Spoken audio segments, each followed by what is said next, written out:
Okay everyone, अभी हम लोग देखेंगे पैरोनीम्स का ग्रुप नंबर 14। दो शब्द हैं, पहला शब्द है सेरिमोनियल और दूसरा शब्द है सेरिमोनियस। ठीक है, जैसा कि आप देख पा रहे हैं ये दोनों वर्ड, ये दोनों शब्द सेरेमनी से ही बना है। सेरेमनी को हिंदी में कहते हैं समारोह। सेरेमनी को हिंदी में कहते हैं समारोह। तो सेरेमनी से ही दो शब्द बने हैं, सेरिमोनियल और सेरिमोनियस।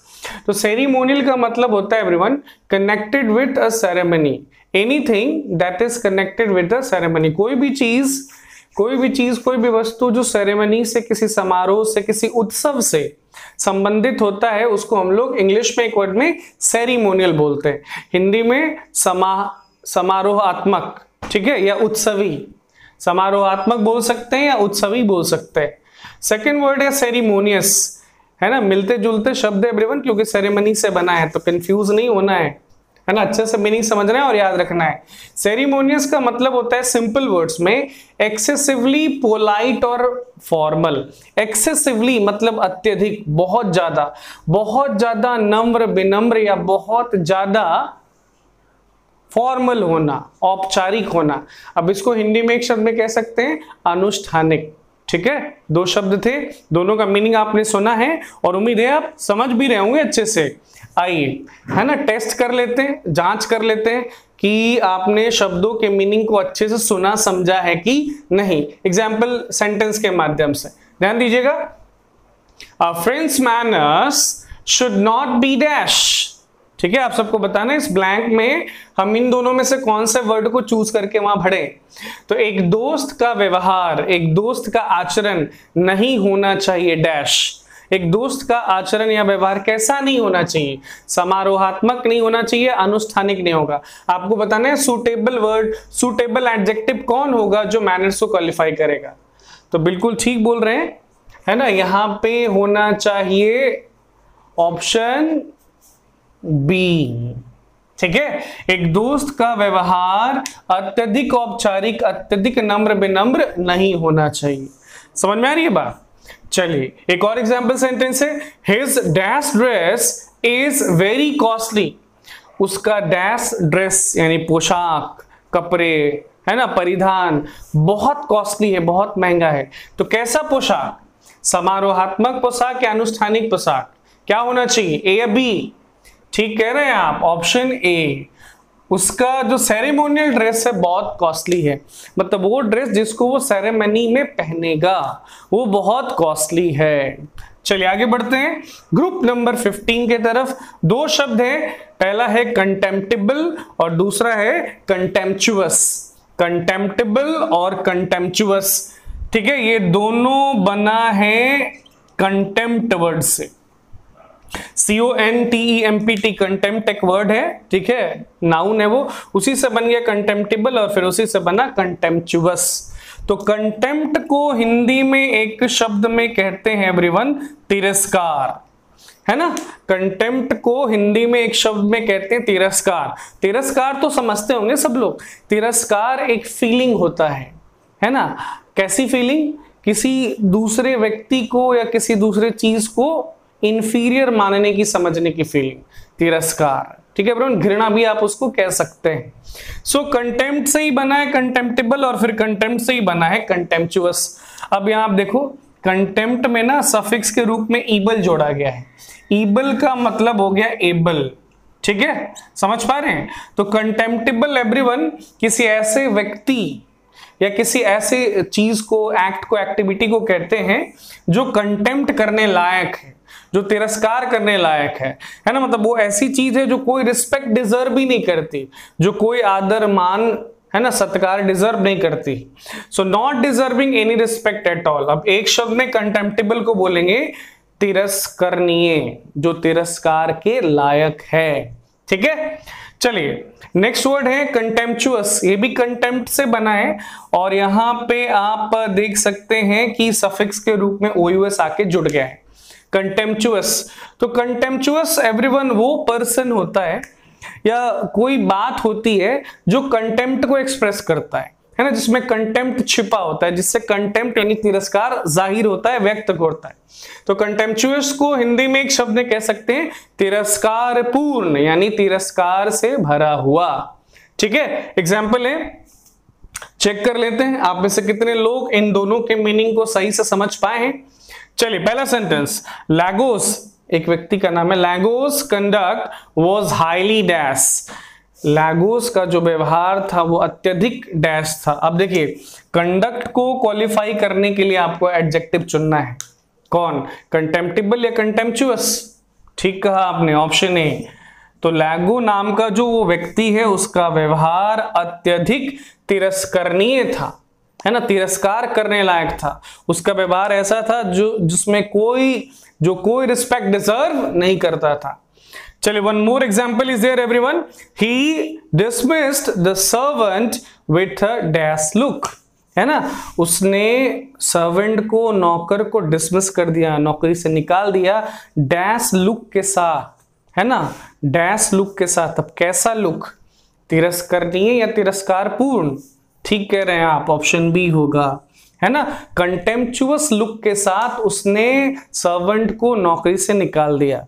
ठीक है, मतलब सर्वेंट के लिए, है ना, उसके दिल में, उसके मन में, है ना, उसके दिमाग में कंटेम्प्ट था, तिरस्कार था, कोई रिस्पेक्ट नहीं था, कोई मान भाव आदर नहीं था। ठीक है एवरीवन, आते हैं अगले ग्रुप पर, ग्रुप नंबर 16। दो शब्द हैं, दो वर्ड्स हैं, पहला है एलिमेंटल और दूसरा है एलिमेंटरी, है ना, एक जैसे दिख रहे हैं ना, दोनों एक जैसे दिख रहे हैं, इसलिए कंफ्यूज करते हैं। सो दोनों बने हैं एवरीवन एलिमेंट शब्द से। एलिमेंट जिसको कि हिंदी में हम लोग तत्व कहते हैं। तो एलिमेंटल का मतलब होता है anything that is related two elements like fire, water, air etcetera. Elemental का मतलब हो गया एवरीवन ऐसी कोई भी चीज जो संबंधित होती है, जो जुड़ी होती है एलिमेंट्स से। तो एलिमेंट का मतलब वो एलिमेंट नहीं जो आप केमिस्ट्री में पढ़ते हैं, मेटल, नॉन मेटल वगैरह। एलिमेंट यहाँ पे पंच तत्वों की बात हो रही है, fire, water, air, land, sky. तो उनसे कोई चीज संबंधित है, रिलेटेड है, तो उसको एलिमेंटल कहते हैं। सेकेंड वर्ड है एवरीवन एलिमेंट्री, बहुत कॉमन वर्ड है, इसका मीनिंग सिंपल वर्ड में होता है प्राइमरी, इंट्रोडक्टरी, रूडिमेंटरी, फंडामेंटल, है ना। इसको आप हिंदी में एक शब्द में कह सकते हैं प्रारंभिक, प्रारंभिक कह सकते हैं आप। ठीक है, और एलिमेंटल, जैसा कि एलिमेंट का मतलब तत्व होता है, तो एलिमेंटल का मतलब हो जाएगा एवरीवन तात्विक। ठीक है, आइए इन दोनों शब्दों के लिए भी हमारे पास एग्जाम्पल है, लेकिन ऊपर है, थोड़ा सा ऊपर आना पड़ेगा, ध्यान देंगे सब लोग। Dash education is now free in India. Dash शिक्षा अब भारत में मुफ्त है। तो कौन सी शिक्षा, तात्विक शिक्षा या प्रारंभिक शिक्षा? ठीक कहा आपने, प्रारंभिक शिक्षा, है ना, primary education, option B. So elementary education is now free in India. चलिए अगले एग्जांपल को भी समझते हैं, देखते हैं। The ship reached its destination in spite of dash difficulties, है ना, शिप, जहाज अपने गंतव्य स्थान तक पहुंच गया।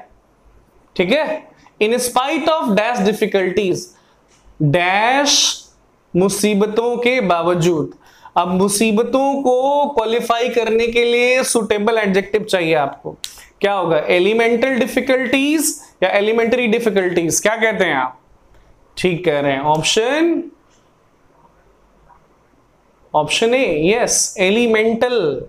एलिमेंटल डिफिकल्टीज यानी जहाज को परेशानी हुई, मुसीबत हुई, है ना, कष्ट झेलना पड़ा, किससे? हाँ, फायर से हो सकता है, वाटर से हो सकता है, एयर से हो सकता है, फिर भी वो अपने डेस्टिनेशन तक, अपने मंजिल तक पहुंच गया। ठीक है एवरीवन। नंबर 17 एवरीवन, घासली और घोंसली, है ना। तो अंतर सिर्फ ए और ओ का नहीं है, अंतर मीनिंग का भी। ध्यान दीजिए, समझिए। घासली का मतलब होता है फेयरफुल, है ना, ऐसी कोई चीज जो आपको डराती है ना, आपके अंदर भय, आतंक पैदा करती है। तो हिंदी में एक शब्द उसको कह सकते हैं भयंकर, डरावना। घोस्टली, घोस्ट से बना है एवरीवन, GHOST, घोस्ट। घोस्ट का मतलब आप सबको मालूम होना चाहिए, भूत प्रेत होता है। तो घोस्टली का मतलब हो जाएगा anything that is relating to ghost, कोई भी ऐसी चीज जो घोस्ट से रिलेटेड है, भूत प्रेत से संबंधित है, उसको घोस्टली कहते हैं। हिंदी में कह सकते हैं उसको भूतिया। ठीक है एवरीवन। एग्जाम्पल है I trembled at the dash sight, है ना। तो डैश दृश्य देखकर मैं कांप उठा, तो कैसा दृश्य देखकर मैं कांपाऊंगा, घासली या घोसली? क्या लगता है? सही जवाब होगा ऑप्शन बी, घोसली साइट देखकर, है ना, भूतिया साइट देखकर मैं कांप उठा। ठीक है, यहां पे एवरीवन ऑप्शन ए भी हो सकता है, मैं फियरफुल साइट देखकर, घासती साइट देखकर कांप उठा। चलिए, the dash figure in the dark was a creation of my own brain, है ना। अंधेरे में वो डैश आकृति थी, वो मेरे ही ब्रेन की उपज थी। ठीक है, वो मेरे ब्रेन का, मेरे मन का वहम था, वास्तव में उस तरह की कोई चीज थी नहीं। तो कैसा फिगर, कैसी आकृति डार्क में, ए या बी? तो इसका होगा ऑप्शन बी, घोस्टली फिगर। ठीक है एवरीवन, वो जो भूतिया आकृति बनी थी अंधेरे में, तो मेरे ही दिमाग की उपज थी, वास्तव में कोई चीज वहां पर नहीं थी। चलिए, ग्रुप नंबर 18 है एवरीवन, गॉडली और गॉड लाइक। दोनों गॉड से बना है। गॉड का मतलब आपको मालूम है भगवान, ईश्वर, अल्लाह होता है। तो गॉडली का मीनिंग होता है एवरीवन रिलीजियस एंड वर्चुअस, धार्मिक और सदाचारी, है ना। धार्मिक मतलब जो धर्म से संबंधित है, सदाचारी जिसमें अच्छे आचरण है, अच्छे स्वभाव है। गॉड लाइक का मतलब क्या होता है? Having the qualities of God, है ना। गॉड लाइक का मतलब हो गया कि ऐसी कोई चीज, है ना, जिसमें गॉड वाली क्वालिटीज है, भगवान वाली, देवताओं वाली क्वालिटीज है। तो गॉड लाइक को हिंदी में एक शब्द कहते हैं देवतुल्य। ठीक है, example, Vinoba Bhave led a dash life. Vinoba Bhave ने डैश जीवन व्यतीत किया, कैसा जीवन, धार्मिक या देवतुल्य? तो सूटेबल होगा ऑप्शन ए, विनोबा भावे ने धार्मिक और सदाचारी जीवन व्यतीत किया। An act of charity is dash, दान पुण्य का काम डैश होता है, कैसा काम होता है, कैसा एक्ट होता है एवरीवन? ए या बी? बी होगा सही, दान पुण्य का काम एवरीवन गॉड लाइक एक्ट होता है, गॉड लाइक एक्टिविटी होता है, देवतुल्य काम होता है। दान पुण्य करना सबके बस की बात नहीं है एवरीवन, है ना, इसलिए दान पुण्य करने का काम देवताओं तुल्य काम होता है, कार्य होता है। चलिए आगे बढ़ते हैं। ग्रुप नंबर 19 है, दो शब्द हैं, ग्रेशियस और ग्रेसफुल। दोनों ग्रेस से बने हैं, ये दोनों बने हैं ग्रेस से। ग्रेस के एक से अधिक मीनिंग होते हैं। ग्रेस का एक मतलब एवरीवन दया भी होता है, कृपा भी होता है। तो ग्रेस से ही बना ग्रेशियस, ग्रेस से ही बना ग्रेसफुल। तो ग्रेशियस का मीनिंग होता है काइंड, पोलाइट एंड जेनरस, है ना। जैसा कि आपने सुना कि ग्रेस का मतलब दया या कृपा होता है, तो ग्रेशियस का मतलब हो जाएगा दयालु, कृपालु, उदार। और ग्रेसफुल का मतलब सुंदर होता है, खूबसूरत होता है। मतलब ऐसी कोई भी चीज जिसमें ब्यूटी है, सुंदरता है, खूबसूरती है। खूबसूरती, सुंदरता किस चीज में? रूप स्वरूप में हो सकती है, मैनर में भी हो सकती है, आचरण में भी हो सकती है, मूवमेंट, चाल में भी हो सकती है, स्पीच, भाषण में भी हो सकती है। तो इनमें से किसी भी चीज में अगर ब्यूटी है, एलिगेंस है, सुंदरता है, खूबसूरती है, तो उस चीज को कहते हैं ग्रेसफुल, सुंदर, खूबसूरत। ठीक है एवरीवन, एग्जाम्पल से क्लियर होगा कि आप किस शब्द के अर्थ को कितना अच्छा से समझ रहे हैं। तो that is very dash of you but unnecessary, है ना। That is very dash of you but unnecessary, है ना। इसका मतलब क्या हुआ कि तुमने ये जो कार्य किया है, ये करके तुमने अपने आप को डैश साबित किया है, लेकिन ये अननेसेसरी था, इसकी थोड़ी सी भी जरूरत नहीं थी। क्या लगता है पहले सेंटेंस में कौन होना चाहिए एवरीवन? यस, यहाँ पे ऑप्शन नहीं होगा। That is very gracious of you, that is very kind of you. तुमने ये एक्ट किया, तुमने ये कार्य किया, है ना, तो ये साबित होता है कि तुम बड़े दयावान हो, बड़े दिल वाले हो, लेकिन इसकी कोई जरूरत नहीं थी। Next example everyone, she is as dash as a swan, है ना। वो उतनी ही डैश है जितना कि एक स्वान होता है। स्वान यानी हंस, और हंस प्रतीक होता है एवरीवन किस चीज का? दया का या सुंदरता का? सुंदरता का। तो यहाँ पे हो जाएगा option B, she is as graceful as the swan. वो उतनी ही ग्रेसफुल है, सुंदर है, जितनी कि एक स्वान होती। नंबर 20 एवरीवन, दो शब्द है ऑनरेरी और ऑनरेबल, है ना। ये दोनों बने हैं ऑनर से। ऑनर का मतलब आप सबको मालूम होना चाहिए क्या होता है, मान, सम्मान, इज्जत, प्रतिष्ठा, ठीक है एवरीवन। तो ऑनरेरी के दो मीनिंग्स होते हैं। पहला मतलब होता है विदाउट पे, विदाउट सैलरी, बिना वेतन के, बिना तनख्वाह के, एक शब्द में कह सकते हैं उसको अवैतनिक। और दूसरा मीनिंग होता है एवरीवन कन्फर्ड एज ऑनर, है ना, कोई चीज जो सम्मान के रूप में दिया गया है, सम्मानार्थ। दो मीनिंग्स है एवरीवन। ऑनरेबल तो बहुत कॉमन वर्ड है, ठीक है, इसमें देख सकते हैं आप सफिक्स है एबल, है ना। तो somebody who is worthy of honor, somebody who is worthy of honor is called honorable। तो ऐसा कोई व्यक्ति जो ऑनर के, मान सम्मान के लायक है, उसको सम्माननीय बोलते हैं, उसको आदरणीय बोलते हैं, ठीक है। एग्जाम्पल देख लेते हैं। He got an dash degree, उनको एक डैश डिग्री मिली। तो कैसी डिग्री मिली, ऑनरेबल डिग्री या ऑनरेरी डिग्री, ठीक है आपने, option A, he got an honorary degree, है ना, उनको एक ऑनरेरी डिग्री मिली, मतलब एक डिग्री मिली सम्मान के रूप में, है ना, सम्मानार्थ डिग्री मिली। The post of the secretary is dash, है ना, सेक्रेटरी यानी सचिव का जो पद है वो डैश है। अब भाई पोस्ट को क्वालिफाई करने के लिए हमें सुटेबल एडजेक्टिव चुनना है, कौन होगा, ऑब्वियस है यही चुनेंगे, और उसका कौन सा मीनिंग आएगा, पहला वाला मीनिंग आएगा। The post of the secretary is honorary, तो सचिव का जो पोस्ट है, पद है, वो ऑनरेरी है, अवैतनिक है, ठीक है। उस पर काबिज होने के बाद पैसे नहीं मिलते, काम तो होगा लेकिन पैसे नहीं होंगे, ठीक है एवरीवन। 21 दो शब्द हैं, एक है ह्यूमन और दूसरा है ह्यूमेन। आप देख सकते हैं कितना एक जैसा लग रहे हैं दोनों, तो अंतर सिर्फ ई का नहीं है, मीनिंग का भी अंतर है। सो ह्यूमन का मतलब होता है anything that is belonging to mankind, कोई भी चीज जो मैनकाइंड, मानव जाति से संबंधित होती है, उसको ह्यूमन कहते हैं, है ना। हिंदी में एक शब्द में कह सकते हैं मानवीय या इंसानी, है ना, या मनस्वी, मनुष्य से संबंधित, मानव से संबंधित, या इंसान से संबंधित। सेकेंड वर्ड है एवरीवन ह्यूमेन। ह्यूमेन इसका मतलब होता है काइंड हार्टेड, यानी दयालु, कृपालु, उदार। एग्जाम्पल देखते हैं। Struggle for existence is deeply rooted in dash nature.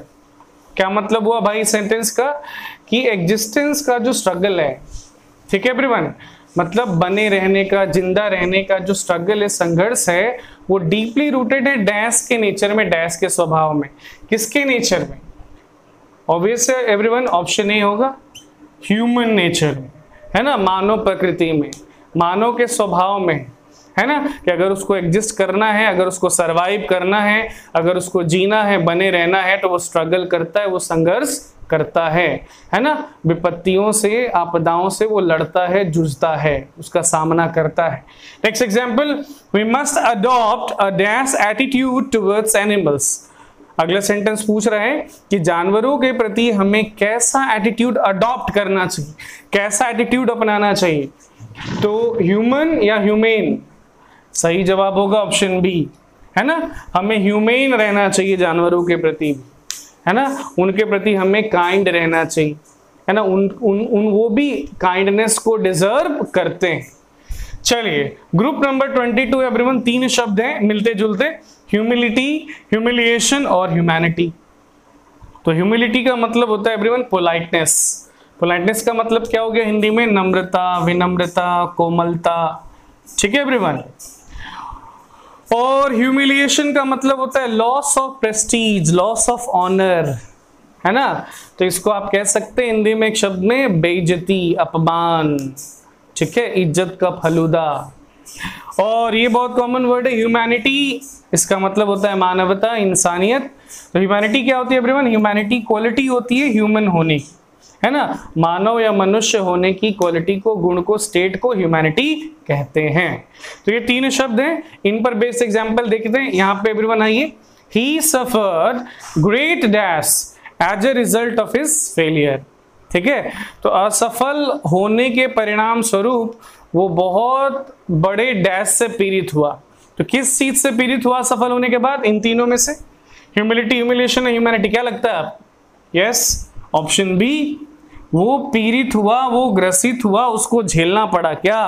अपमान, बेइज्जती। ठीक है। Right type of education produces dash in students. ठीक है। तो शिक्षा का अगर प्रकार सही हो, किस्म सही हो, तो स्टूडेंट्स में, विद्यार्थियों में डैश उत्पन्न करता है, डैश प्रोड्यूस करता है। क्या उत्पन्न करता होगा इन तीनों में से? ठीक कह रहे हैं, ऑप्शन ए, ह्यूमिलिटी यानी पोलाइटनेस, नम्रता, विनम्रता। शिक्षा है ना, अगर सही दी जाए, स्टूडेंट्स में ह्यूमिलिटी प्रोड्यूस होता है, आता है। चलिए ग्रुप नंबर 23 एवरीवन, इमेजिनेटिव और इमेजिनरी।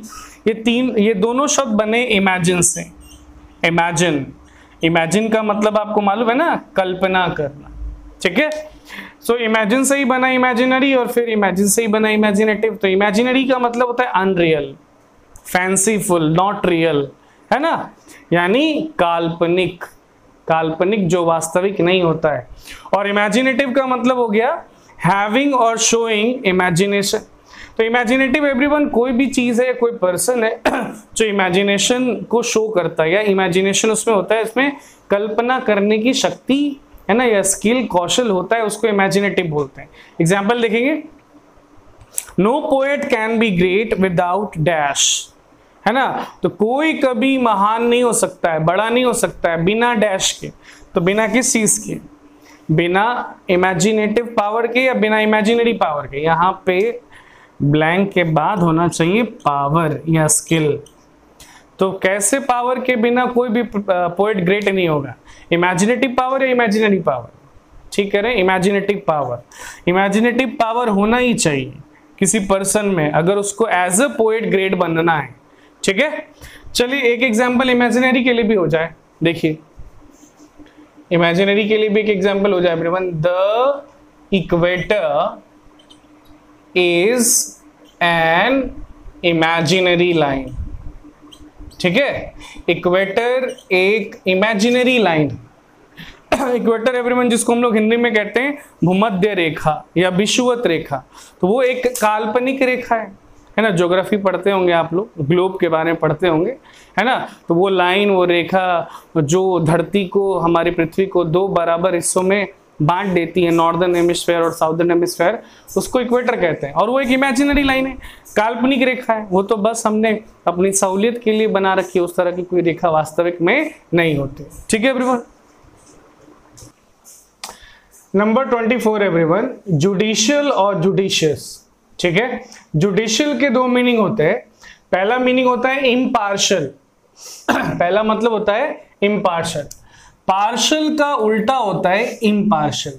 पार्शियल का मतलब होता है पक्षपाती, है ना, कोई पक्ष लेने वाला। इम्पार्शियल का मतलब कोई पक्ष ना लेने वाला, निष्पक्ष।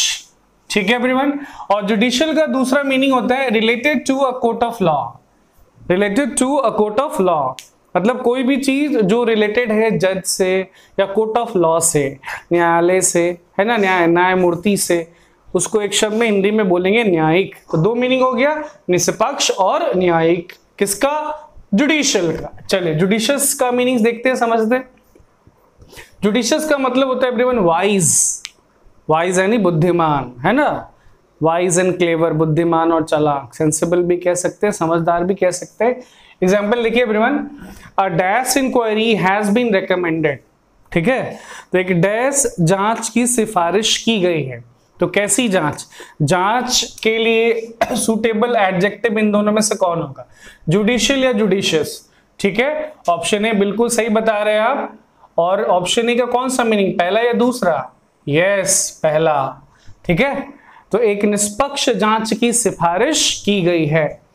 Next example everyone, a dash selection of books is essential to success. तो सफलता के लिए जरूरी होता है डैश चयन, किताबों का। कैसा चयन? इस बार सिलेक्शन को क्वालिफाई करने के लिए सुटेबल एडजेक्टिव चाहिए। तो क्या लगता है, जुडिशियल सिलेक्शन या जुडिशियस? तो सही होगा ऑप्शन बी, जुडिशियस सिलेक्शन। यानी वाइज सिलेक्शन, है ना। बुद्धिमत्ता से बड़ा चयन जरूरी होता है सफलता के लिए। आप किसी भी किताबों को उठा के पढ़ने नहीं लग जाएंगे किसी भी एग्जाम की तैयारी करने के लिए और उसको क्रैक करने के लिए, है ना। आपको पता होना चाहिए अच्छे से कि कौन सी किताब पढ़ें, कौन सी किताब ना पढ़ें। चलिए एवरीवन आगे बढ़ते हैं। ग्रुप नंबर 25 है। दो शब्द है, लवेबल और लवली। दोनों बना है लव से, है ना। लव मतलब आपको मालूम है प्रेम होता है, प्यार होता है। लवेबल का मतलब क्या हो जाएगा, यहाँ पे देखिए सफिक्स आके जुड़ा है एबल। एबल मतलब योग्य, काबिल। तो लवेबल का मतलब हो जाता है वर्दी ऑफ लव। कोई भी चीज जो लव करने लायक है, जिसको पसंद किया ही जाना चाहिए, जिससे प्रेम किया ही जाना चाहिए, उसको लवेबल बोलते हैं। प्यार करने योग्य, पसंद करने योग्य। लवली का मतलब एवरीवन नाइस एंड ब्यूटीफुल होता है। नाइस मतलब अच्छा, बहुत अच्छा, और ब्यूटीफुल मतलब खूबसूरत। तो लवली वो चीज होती है जो अच्छी तो होती है, खूबसूरत भी होती है। Example everyone, he has many dash qualities. उसमें बहुत सारे डैश गुण हैं। तो कैसे गुण, कैसे गुण, लवेबल या लवली? सही जवाब होगा option A, he has many lovable qualities, है ना। उसकी क्वालिटीज लवेबल है। ऐसे गुण, ऐसे अच्छे गुण हैं उसके पास जिसको पसंद किया जाना चाहिए, जिससे प्यार किया जाना चाहिए। रोज इज अ डैश फ्लावर। रोज यानी गुलाब कैसा फूल है, कैसा पुष्प है? तो ऑप्शन हो जाएगा बी यहाँ पे, रोज इज अ लवली फ्लावर, है ना। रोज यानी गुलाब एक खूबसूरत और अच्छा फूल है, पुष्प है। आगे बढ़ते हैं नंबर 26 की तरफ। दो शब्द हैं एवरीवन, लग्जरियंट और लग्जरियस। ये दोनों बने हैं लग्जरी से, LUXURY, लग्जरी। ठीक है एवरीवन। लग्जरी जिसका मतलब होता है आराम, है ना, शानो शौकत, विलास, ये सारी चीजें। अब लग्जरी से ही बन गया लग्जरियंट और लग्जरी से ही बना लग्जरियस। तो लग्जरियंट का मतलब होता है everyone anything that has rich growth.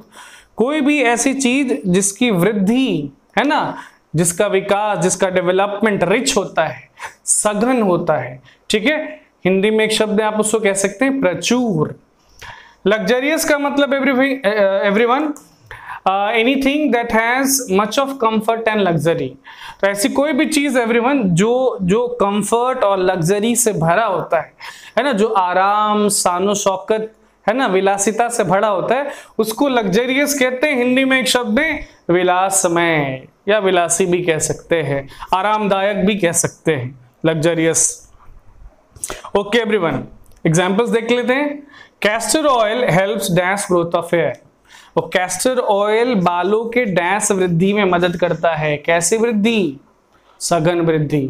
Option A हो जाएगा, लग्जरियंट ग्रोथ, है ना। यानी अगर आप अपने बालों में, हेयर में कैस्टर ऑयल अप्लाई करेंगे तो आपके बाल घने होंगे, मोटे होंगे, लंबे होंगे, मजबूत होंगे। ठीक है। चलिए next example, the zamindar led a dash life before zamindari evolution. तो जमींदारी एबोल्यूशन के पहले, जमींदारी के उन्मूलन के पहले, जमींदारी के खात्मे के पहले जमींदार डैश जीवन व्यतीत करते थे। कैसा जीवन, कैसा लाइफ, कैसी life? Yes, luxurious life, option B, है ना। आराम और विलास से भरा जीवन व्यतीत करते थे जमींदार, जमींदारी प्रथा खत्म होने के पहले। चलिए आगे बढ़ते हैं। ग्रुप नंबर 27 एवरीवन, दो शब्द है, एक है मोमेंटरी और दूसरा है मोमेंटस। और ये दोनों बना है मोमेंट से, MOMENT, मोमेंट। मोमेंट जिसको कि हम लोग हिंदी में कहते हैं पल या क्षण। ठीक है, जो समय का एक यूनिट है, टाइम का एक इकाई है। सो मोमेंटरी का मतलब होता है एवरीवन शॉर्ट लिव्ड, है ना। ऐसी कोई चीज जो कम समय के लिए ही रहती है ना, जिसको आप एक शब्द में हिंदी में अल्पकालिक कह सकते हैं, क्षणिक भी कह सकते हैं, लिख रखा है मैंने यहाँ पे। मोमेंटस का मतलब होता है एवरीवन वेरी इंपॉर्टेंट, बहुत महत्वपूर्ण। ठीक है, ध्यान दे रहे हैं, समझ रहे हैं। चलिए एग्जाम्पल देख लेते हैं। The first battle of Panipat was a dash event in the history of India. तो भारत के इतिहास में पानीपत का जो प्रथम युद्ध था, प्रथम लड़ाई थी, वो कैसा इवेंट था? क्या मायने रखता है वो, क्या महत्व रखता है वो? ए या बी? यस, ऑप्शन बी, वो एक मोमेंटस इवेंट था, बहुत ही इंपॉर्टेंट इवेंट था भारत के इतिहास में। चलिए एक एग्जांपल और है, physical comforts give only dash pleasures. Physical comforts give only dash pleasure. ये जो भौतिक सुख सुविधाएं हैं वो हमें डैश आनंद ही देती हैं। कैसा आनंद? मोमेंटस या momentary? Yes, momentary pleasure, option A. ठीक है, क्षणिक, अल्पकालिक, शॉर्ट लिव्ड प्लेजर ही देती है। आपको आनंद मिलेगा जरूर, लेकिन थोड़े समय के लिए ही, अनंत काल के लिए नहीं। ठीक है एवरीवन।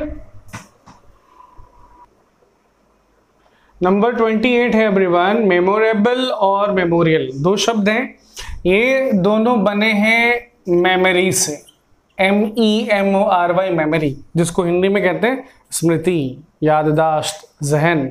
ठीक है एवरीवन। सो मेमोरी से बना दो शब्द, मेमोरेबल और मेमोरियल। सो यहाँ पे आप देख सकते हैं सफिक्स से एबल है ना, तो योग्य होने की, काबिल होने की बात होगी। तो मेमोरेबल का मतलब होता है anything that is worth remembering, ऐसी कोई चीज जो याद रखने लायक है, जिसको याद रखा ही जाना चाहिए, है ना। हिंदी में कहते हैं उसको यादगार या स्मरणीय। Memorial everyone, anything that helps you to remember somebody or something. तो मेमोरियल किसी ऐसे चीज को बोलते हैं जो आपको किसी दूसरे व्यक्ति को या किसी चीज को, घटना को आपको याद रखने में, स्मरण रखने में मदद करती है। जैसे कोई स्टेचू है ना, कोई स्मारक, कोई मूर्ति है ना। आप किसी की भी मूर्ति देखते हैं तो जिनकी भी मूर्ति होती है वो व्यक्ति आपको याद आता होगा, उस व्यक्ति से संबंधित आपको इवेंट्स याद आते होंगे। तो जो आपको याद रखने में मदद करे वो मेमोरियल, और जिसको याद रखा ही जाना चाहिए वो मेमोरेबल, है ना। एग्जाम्पल है the 26 Jain is a dash day in India. Bharat में ये जो 26 जैन है ये कैसा डे है? डे को क्वालिफाई करने के लिए आपको सुटेबल एडजेक्टिव चुनना है। सो मेमोरेबल डे है या मेमोरियल डे है? अब भाई मेमोरियल तो नाउन हो गया ना, अब आपको एडजेक्टिव चाहिए तो आप चुनेंगे memorable, option A. Memorable day स्मरणीय दिवस है ना, वो दिवस, वो दिन है ना, वो वार याद रखने लायक है। The Taj Mahal is a dash, Taj Mahal एक डैश है। तो ताजमहल क्या है? ताजमहल एवरीवन एक मेमोरियल है, स्मारक है ना। ताजमहल को देख के, ताजमहल को सुन के, है ना, कोई व्यक्ति, कोई घटना आपको याद आती।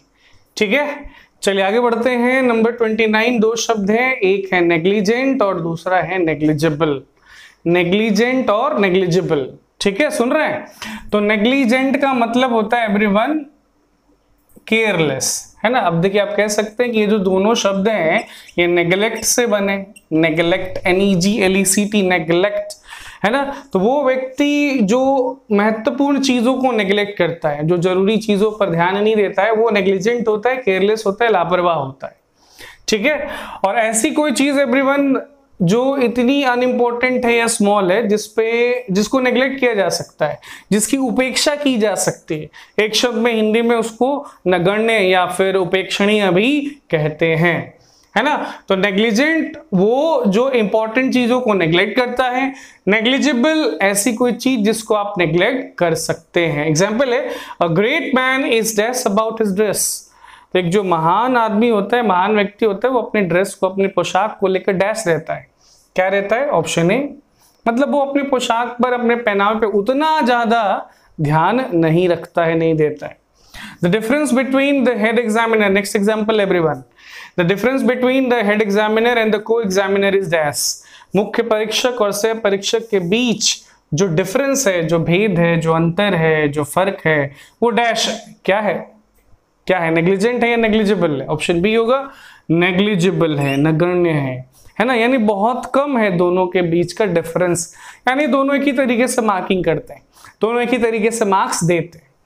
चलिए अगला है नंबर 30, दो शब्द हैं ऑफिशियल और ऑफिशियस। ये दोनों बने हैं ऑफिस से। ऑफिस जिसको कि हम लोग हिंदी में कहते हैं कार्यालय या दफ्तर। ठीक है एवरीवन। तो ऑफिशियल शब्द के दो मीनिंग होते हैं। पहला मतलब होता है ऑफिसर यानी अधिकारी या पदाधिकारी, और दूसरा मतलब होता है anything that is connected with an office. ऐसी कोई भी चीज जो ऑफिस से कनेक्टेड है, ऑफिस से रिलेटेड है, कार्यालय से संबंधित है, तो उसको एक शब्द में आप कह सकते हैं कार्यालयी या दफ्तरी। ऑफिशियस का मतलब होता है एंटरफेयरिंग, ठीक है, दखल देने वाला, हस्तक्षेप करने वाला, ऐसा कोई व्यक्ति जो हमेशा आपकी मदद करने को तैयार रहेगा, है ना, आपको परेशान करने को, आपको तंग करने को, ठीक है, आपके आपके काम में टांग अड़ाने को तैयार रहेगा। ऑफिशियस बोलते हैं उसको इंग्लिश में। एक वर्ड एग्जांपल देख लेते हैं। His dash manner is simply disgusting. उसका जो डैश व्यवहार है वो डिस्गस्टिंग है, घृणात्मक है। तो कैसा व्यवहार घृणात्मक होगा? Obvious everyone, option B, officious manner. Next example, all the dash have some dash secrecy. देखिए एक क्वेश्चन है लेकिन इसमें 2 ब्लैंक है, डबल फिलर है। All the dash have some dash secrecy, है ना। तो जितने भी डैश हैं उनके पास कुछ ना कुछ डैश सीक्रेसी होती है। तो पहले में भी ए होने वाला है, दूसरे में भी ए होने वाला है, ए यानी पहला वर्ड। लेकिन पहले ब्लैंक में ए का पहला मीनिंग आएगा और दूसरे ब्लैंक में ए का दूसरा मीनिंग आएगा। तो जितने भी ऑफिसर होते हैं सबके पास कुछ ऑफिशियल सीक्रेसी होती है ना। मतलब कुछ सीक्रेट बातें होती हैं जो वो जानते हैं, वो दूसरे को शेयर नहीं कर सकते। चलिए आगे 31 पर हम लोग 2 शब्द हैं, रेफ्यूज और रिफ्यूज। रेफ्यूज और रिफ्यूज, है ना, एक जैसे दिख रहे हैं, साउंड भी एक जैसा है और अंतर सिर्फ जी और एस का नहीं है, मीनिंग का भी है। तो रेफ्यूज का मतलब होता है एवरीवन शेल्टर। शेल्टर यानी आश्रय, शरण, है ना। इसी रेफ्यूज से बनता है रेफ्यूजी। एक और ही लग जाएगा वो रेफ्यूजी हो जाएगा। फिर रेफ्यूजी का मतलब हो जाता है शरणार्थी, है ना, जिसको शरण चाहिए। और ये जो वर्ड है रेफ्यूज, ये वर्ब का भी काम करता है, नाउन का भी काम करता है। तो वर्ब के रूप में इसका मतलब होता है टू रिजेक्ट, है ना, टू नॉट एक्सेप्ट, यानी स्वीकार ना करना, स्वीकार कर देना। और नाउन के रूप में इसका मतलब होता है रबिश, है ना। रबिश यानी वर्थलेस मटेरियल, कचरा, कूड़ा, बेकार की चीजें। एग्जाम्पल देखते हैं everyone. He dash to lend me a book. ठीक है, क्या लगता है कौन होना चाहिए, रेफ्यूज या रिफ्यूज? सो होगा option B, he refused to lend me a book. उसने मुझे बुक देने से इनकार कर दिया। चलिए एक और एग्जांपल है everyone. The vast heaps of dash could not be cleared in a day, है ना। तो वो जो विशाल हीप था, ढेर था डैश का, उसको एक दिन में क्लियर नहीं किया जा सका। तो भाई किस चीज का वास्ट हीप, किस चीज का विशाल संग्रह, किस चीज का विशाल ढेर? ऑब्वियसली कचरे का ऑप्शन। कचरा किसका मतलब होता है? रेफ्यूज का होता है, लेकिन सेकंड मीनिंग नाउन के रूप में। तो यहाँ पे हो जाएगा बी, ऑप्शन बी यूज करेंगे और उसका सेकंड मीनिंग। ठीक है एवरीवन, ये था group number 31। Group number 32 everyone, 2 शब्द हैं सेंसिबल और सेंसिटिव। ठीक है, दोनों बने हैं सेंस से, सेंस जिसका मतलब होता है समझ। ठीक है, ओके। सो सेंसिबल का मतलब होता है having sense and reason. Sensible everyone किसी पर्सन को कहते हैं, किसी बात को भी कह सकते हैं, है ना। ऐसा कोई पर्सन, ऐसी कोई बात जिसमें सेंस है, जिसमें रीजन है, जिसमें समझ है ना, जिसमें रीजन है, तर्क है, बेस है, लॉजिक है, वैसे किसी बात को या पर्सन को सेंसिबल कहते हैं। एक शब्द में हिंदी में समझदार। सेंसिटिव किसको बोलते हैं? ऐसा कोई पर्सन या ऐसा कोई सिचुएशन जो इजीली अफेक्टेड होता है ना, जिस पर आप बुरा असर, है ना, गंदा असर आसानी से डाल सकते हैं। संवेदनशील एक शब्द में उसको बोलते हैं सेंसिटिव। चलिए एग्जांपल देखते हैं। Every man can follow such a dash suggestion as yours. तो हर आदमी फॉलो कर सकता है, अनुसरण कर सकता है डैश सुझाव का जैसा कि आपका है। तो कैसा सुझाव भाई हर व्यक्ति फॉलो कर सकता है? ऑब्वियस है ऑप्शन ए, सेंसिबल सजेशन। ठीक है, next example everyone. A dash person is pleased or displeased too quickly। एक डैश व्यक्ति, है ना, बहुत जल्द या तो खुश हो जाता है या तो ना खुश हो जाता है, बहुत जल्द। कैसा व्यक्ति? संवेदनशील व्यक्ति। Option B, sensible person. ठीक है, आगे बढ़ते हैं। ग्रुप नंबर 33, 2 शब्द हैं सोशल और सोशिएबल। सोशल और सोशिएबल। सोशल का मतलब क्या होता है? Anything that is relating to society. तो कोई भी चीज जो सोसाइटी से, समाज से रिलेटेड है, संबंधित है, उसको सोशल कहते हैं। एक शब्द में सामाजिक, समाज से संबंधित। ओके, सोशिएबल क्या होता है भाई? सोशिएबल आप कह सकते हैं किसी पर्सन को, person who is fond of society और कंपनी। एक ऐसा व्यक्ति जिसको समाज में रहना अच्छा लगता है, जिसको संगत में रहना अच्छा लगता है, उसको कह सकते हैं आप सोशिएबल। मिलनसार, एक शब्द में हिंदी में। ठीक है, एग्जाम्पल है a lot of dash reforms are necessary. तो नेसेसरी है भाई, आवश्यक है बहुत सारे डैश रिफॉर्म, बहुत सारे डैश सुधार। तो कैसे सुधार, सामाजिक सुधार या मिलनसार सुधार? सामाजिक सुधार, यस, ऑप्शन ए। चलिए, government servants should now be dash, है ना, सरकारी सेवकों को अब डैश हो जाना चाहिए। क्या हो जाना चाहिए, सामाजिक या मिलनसार? सामाजिक तो पहले से ही होते हैं, मिलनसार होना चाहिए उनको, ऑप्शन बी। ठीक है, चलिए नंबर 34, दो शब्द है स्पिरिचुअस और स्पिरिचुअल। ये दोनों बने हैं स्पिरिट शब्द से, SPIRIT, स्पिरिट।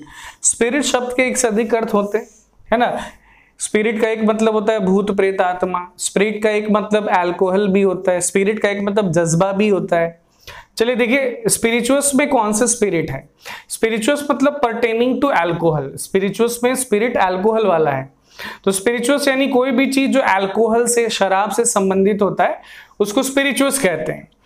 और स्पिरिचुअल का मतलब क्या, परटेनिंग टू सोल, सोल मतलब आत्मा, है ना। तो कोई भी चीज जो सोल से रिलेटेड है, आत्मा से संबंधित है, उसको एक शब्द में इंग्लिश में स्पिरिचुअल बोलते हैं। हिंदी में आप इसको कह सकते हैं आध्यात्मिक। ठीक है, आत्मा से संबंधित। एग्जाम्पल देख लेते हैं। The government is now discouraging dash drinks. सरकार अब डैश ड्रिंक्स को डिस्करेज कर रही है, डैश पेय पदार्थों को हतोत्साहित कर रही है। तो कैसे पेय पदार्थ, स्पिरिचुअस या spiritual? Yes, option A, spirituous drinks, alcoholic drinks. Alcoholic drinks को सरकार, गवर्नमेंट अब डिस्करेज कर रही है। ठीक है, एक और एग्जांपल है, material progress at the cost of dash progress is harmful.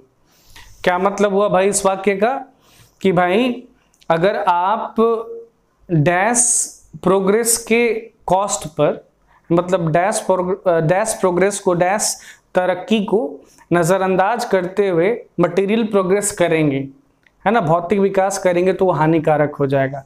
तो कौन सा प्रोग्रेस भाई, स्पिरिचुअल से स्पिरिचुअल?